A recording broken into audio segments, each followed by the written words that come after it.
Starting now. This is Real People. Real issues.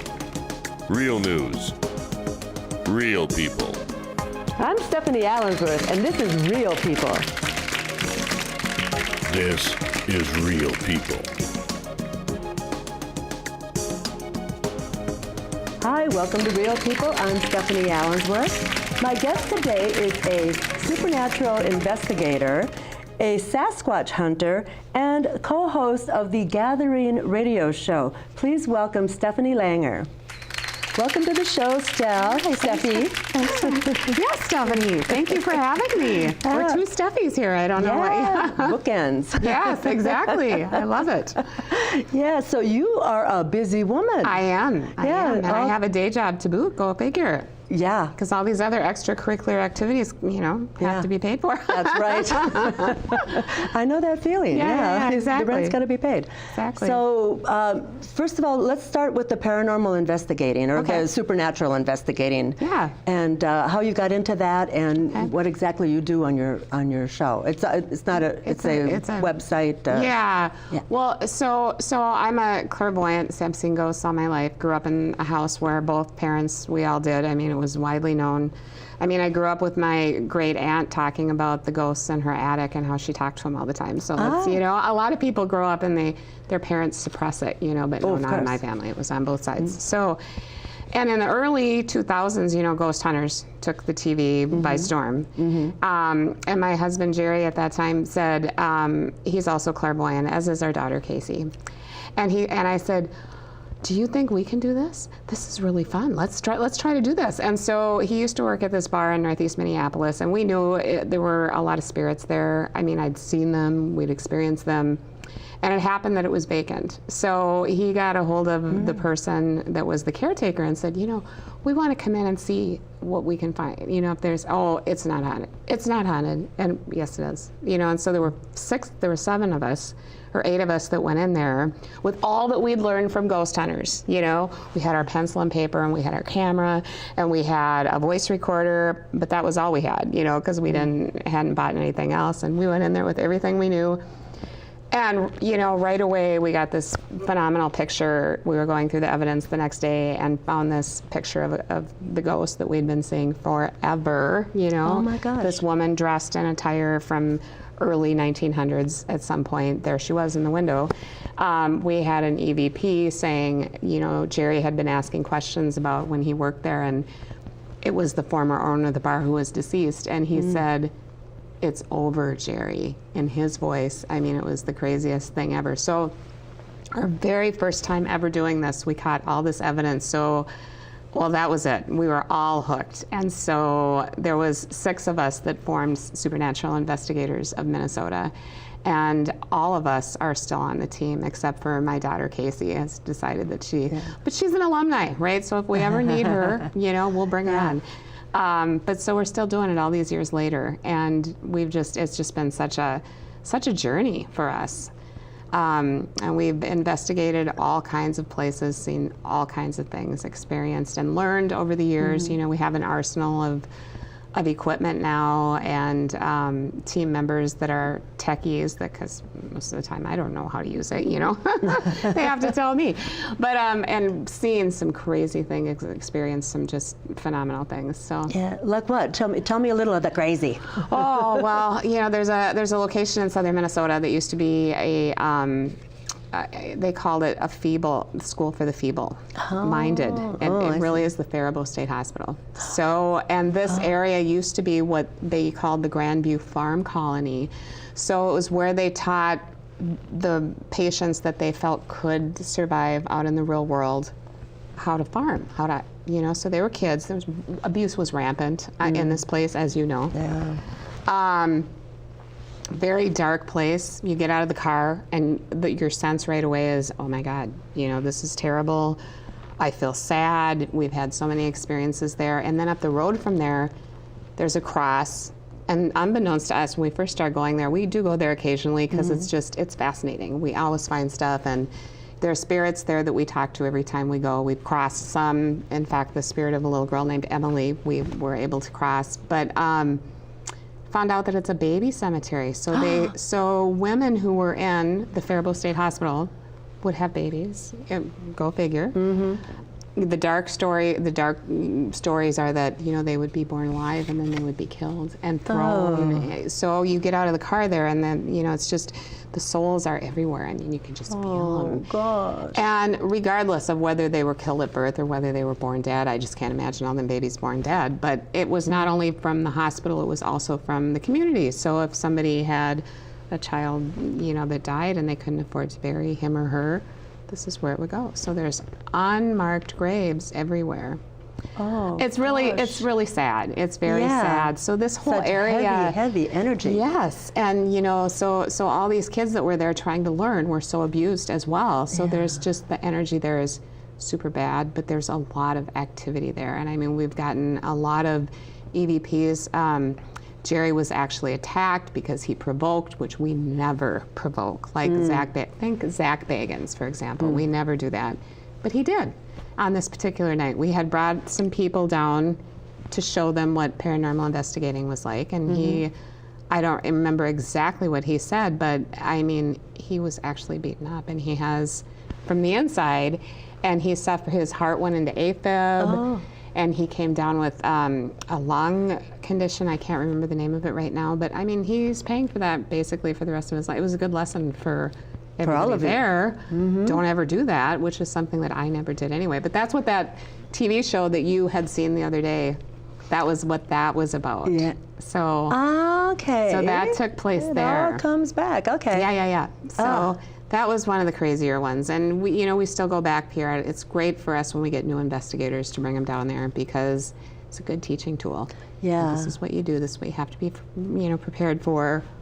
Yeah. You know, but at the same time, it's nice to try to help these souls go to the light. We feel like there's an older something that's keeping the children there, actually. You know, they're like holding them down. Just some of the EVPs we've gotten kind of suggest that, you know, and it's something like a poltergeist spirit, where, you know, just, remember the one where they're all like, you can't leave here. Holding these people? You know? It's really sad. But the baby cemetery is, I think, the worst. Of course, yeah, just because of the nature and you would never know that because it doesn't say that. You know, it's just kind of a field with a cross in it, and I think it says Faribault State Hospital there.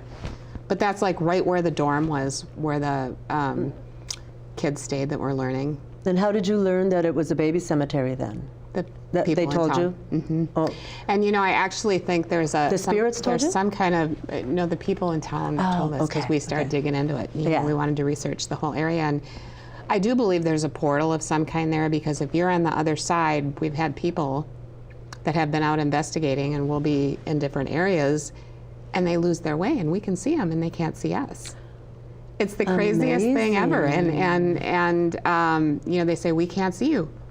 Well, we see you. We can't find you. And they'll just be wandering around, and then finally they come out of it or something. It kind of makes me wonder, is that where the building used to be? And maybe that's the portal that's, you know, or a vortex or something? Portal to hell or something. Exactly. Yeah. I don't know. Wow. It's crazy, but that is a crazy place. So.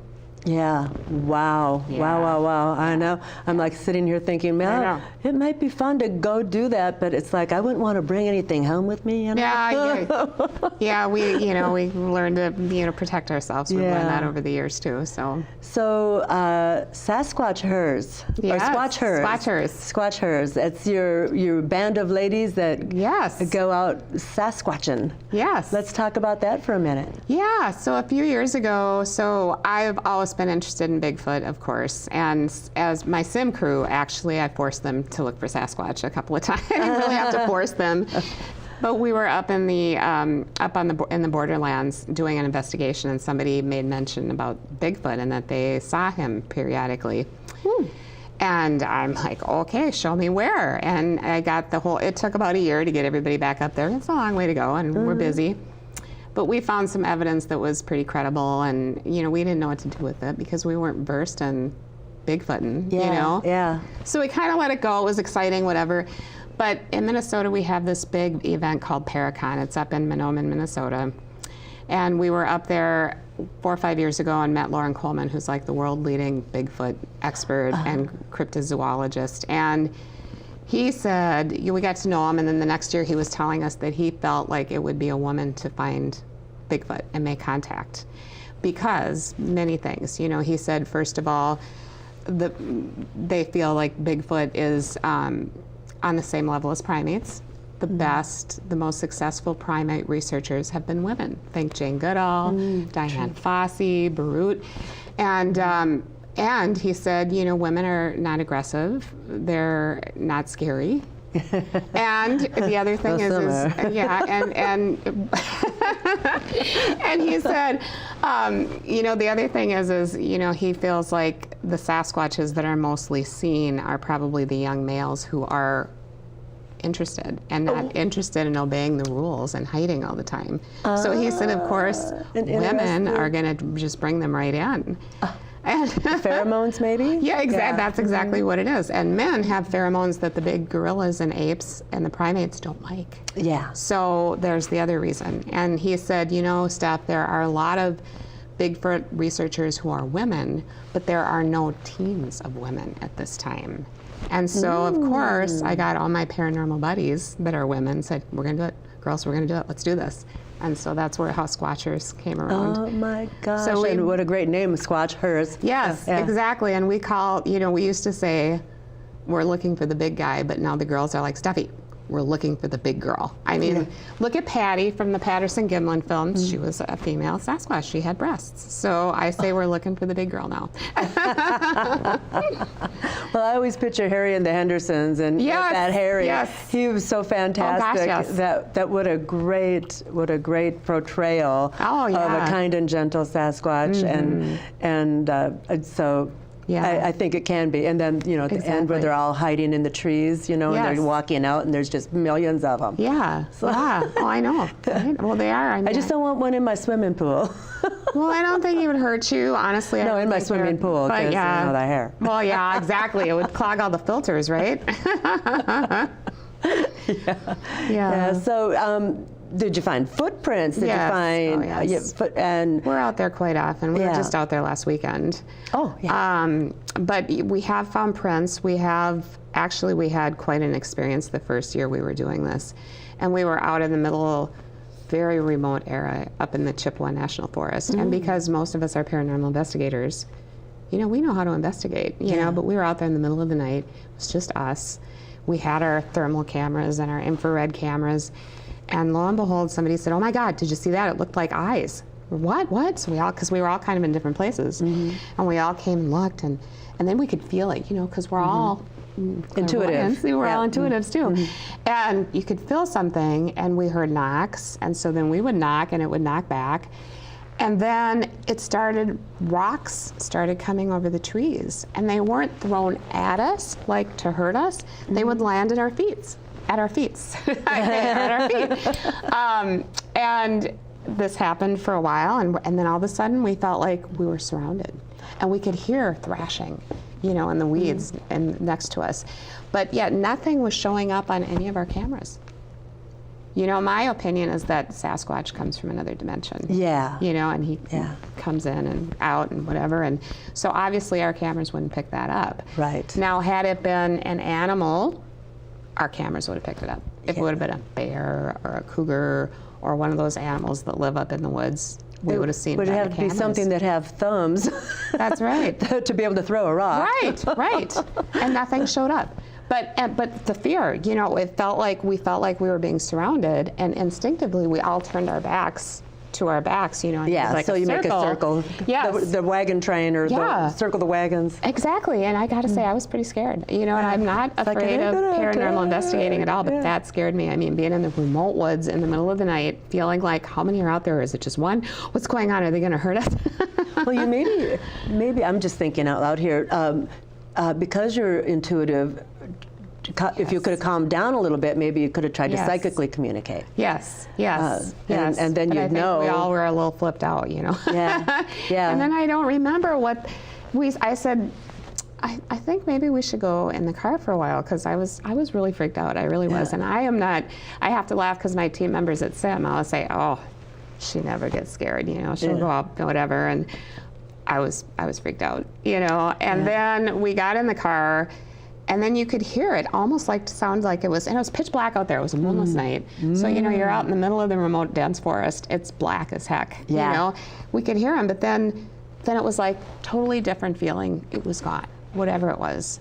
So, was it Bigfoot? I don't know. We had found prints there earlier in the day, so I kind of would like to suggest that it was, but I have no proof, right? Yeah. And paranormal investigators go on proof. Yeah. Yeah. So that was the biggest experience that we have had. Last winter we were up there because I love winter squatching. It's the best because foliage is gone, you can see everywhere, and footprints are easier to find. Yeah, in the snow. And we found a huge trail of them. Each of the prints were 22, 23 inches long, 3 to 4 feet in between, and they went for quite a ways, and then all of a sudden, completely disappeared. Oh, wow. And so how tall would that make a I would Squatch? think probably like 9 or 10 feet. Wowza. I mean, can you imagine? And they were in a straight line. So you know how humans, even if you try to do a straight line, they're. yeah, you fall over. It was more like, it was more like looking at the tracks of a cougar or a cat or one of those, that it's odd. But I suppose if you have that big stride. Right. And you could definitely see there was a right foot and a left foot, and no human could make those prints. So, we have found some really cool stuff. We're this close. This is what I say. We're this close To the proof. to the proof. To the I proof. just want to look them in the eye. Yeah, but the idea that they're from another dimension is pretty cool too, and that they can. That's why nobody ever finds them. Right. It's just like these spirits. Yes. They can be standing right next to you, and you can't see it, but you can communicate. Absolutely. If you're awake and aware. Absolutely. So, Absolutely. But I don't think that everybody that squatches has that ability or is interested in that level. Yeah, yes. I hate to think that they're going to go, just go trophy hunt or something. Oh yeah. So. Well, there's a $1 million price on his head, Oh, really? Yeah. So we never tell anyone where we are, where we're going, or we'll say a general area because people want to know where'd that happen. Yeah. The Chippewa Forest, but Chippewa Forest is ginormous. Yeah. There's no way you would ever find where we were. Yeah. And I imagine they can probably move their portal if they want. Well, exactly. And I'm not saying that's really what's going on here, but even the Bigfoot researchers who have been doing this for a lot of years. I won't say names, but people who have been on TV, I've met them all, and they have said, when I've asked them that question, no, he's a physical being. But now they're kind of thinking, they're working with Native Americans, and well, they're kind of coming. Maybe that's the conclusion that's what it is. That's what he is, or her. That's what she is. Yeah. Well, if there's a she, there may be a he somewhere around. That's right. That's right. So, as far as I know, they may come in mated pairs. Who knows? Yes. Well, I mean, we've heard stories of children. We've heard stories of mom, dad, kids. Walking across the road. So. Oh wow. Yeah. That would be awfully cool. I know. Wouldn't it be fun? I know. I want to see that. It'd be like looking at one of those Neanderthal charts, Yes. Exactly. For sure. Yeah. Yeah. Oh, wow, crazy. You've had some great experiences. I know, we have. That's very cool. You're somebody I could sit and talk to for 3 days. I know. So, where else have you gone to look for Sasquatch? Have you gone outside of the U.S. or outside of Minnesota? No, we primarily do Minnesota. Okay. We're happy to go somewhere else too, but it's just nicer to stick close to home. And we know there's many reports of Bigfoot here in the state. Reamer, Minnesota is known as the home of Bigfoot. Oh. They have this big festival in June or July called the Bigfoot Days that we're always a part of. Really? Oh, yes.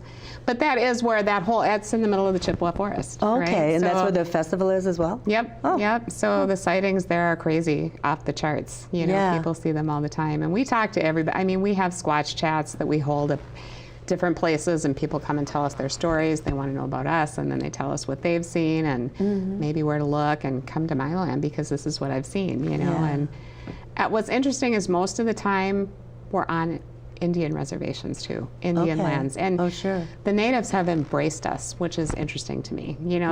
They tell us their stories. First they kind of are, wary of us, and then they just bring us right in. Well, this is what we know. And, Gitche Sabi, and they tell us about Gitche Sabi, and he's one of the 7 teachings of the Ojibwas, and it's fascinating. It's I very don't know fascinating. that teaching.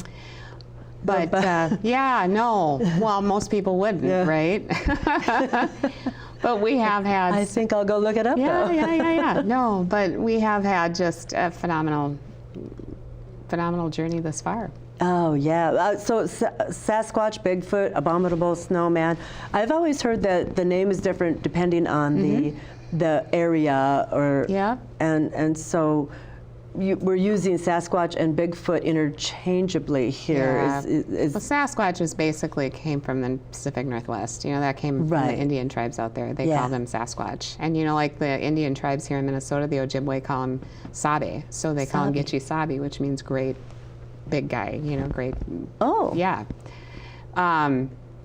Like we were down in Tennessee last year, or I should say Virginia, for the premiere of Culture Bigfoot, and they call him the Wood Booger down there, which is a really weird name. Oh, Wood Booger. But there's a whole Wood Booger sanctuary down there with a big statue of the big guy. And of course, we had to take pictures, and of course, I had to put my lips on him, and the whole 9 yards. Oh. But so, in different parts of the country, they call them different things. And different parts of the world, they call them Yeti. And Yeti's another one. Yep. I call them the Abominable Snowman when they're white, but. Yeah. The Bumbles. The Bumbles.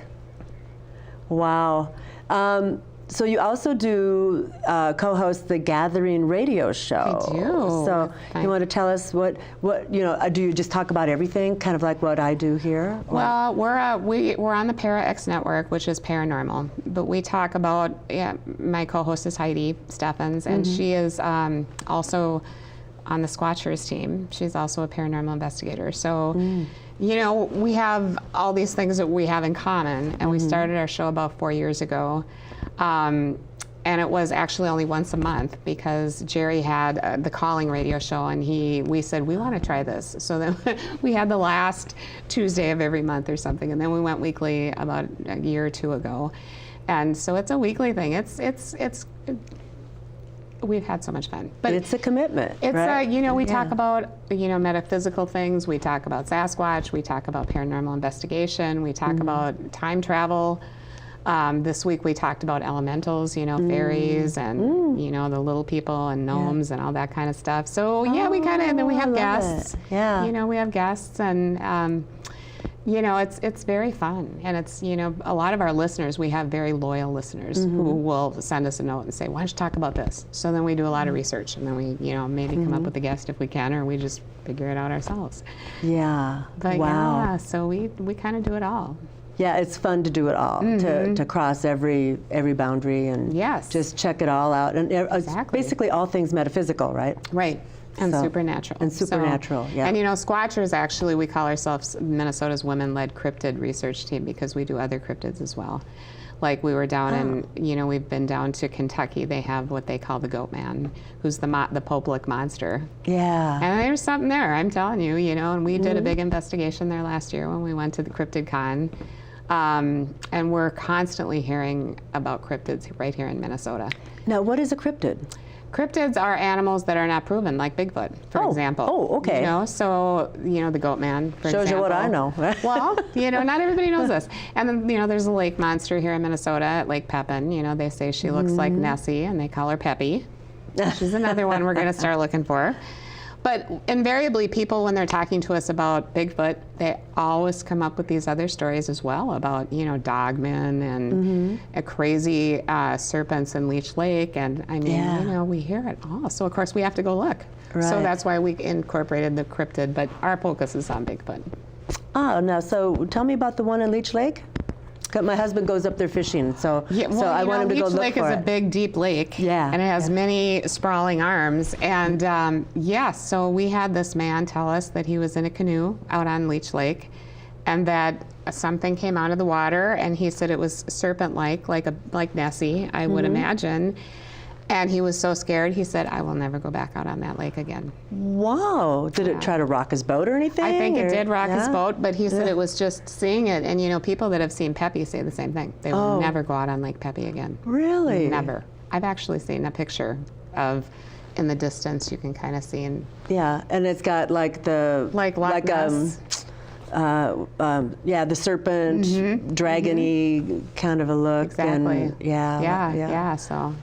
Yeah. Why is it though? I gotta ask. Why is it that these pictures are never ever clear? Well, who has a camera, really? And that's what we say about Bigfoot too. We say, okay, is anybody actually going to take a picture when we see him? Because we'll probably just be, You're all standing there going, oh my God, look what I'm looking at. You got it. Exactly, right? I don't know.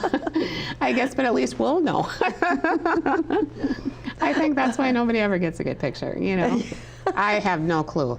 Or maybe they're like, they're like vampires and they can't take a picture of them or something, There's that. Yes. See? They say vampires have no reflection, so. Yeah. Oh my gosh. Yeah. No. Yeah. That's interesting. Yeah. Quite the concept there. Yeah. And maybe You never know what's going to come out of my mouth. Can I just say? Oh, goodness. I don't Well, any final words? Because we're going to wrap it up. Oh, no, just, we get a little bit of time, but just. So we've been putting up your website. Oh, awesome. And anybody that's interested can go to your websites. Absolutely. And so thank you for being here. Yes, thank you so much. This has been Stephanie Allensworth with Real People with my guest Stephanie Langer, supernatural investigator. Awesome. Thank you. And the knocking came from over that way, though. I feel like it was north. But the sounds came more from the east, so I'm not sure where that leads us. But it's a beautiful day out here, so we'll wait until next time. We'll come back in another month and see if anything happens with our stick structures. And I think there's more Bigfoot activity in the fall and the spring than there is.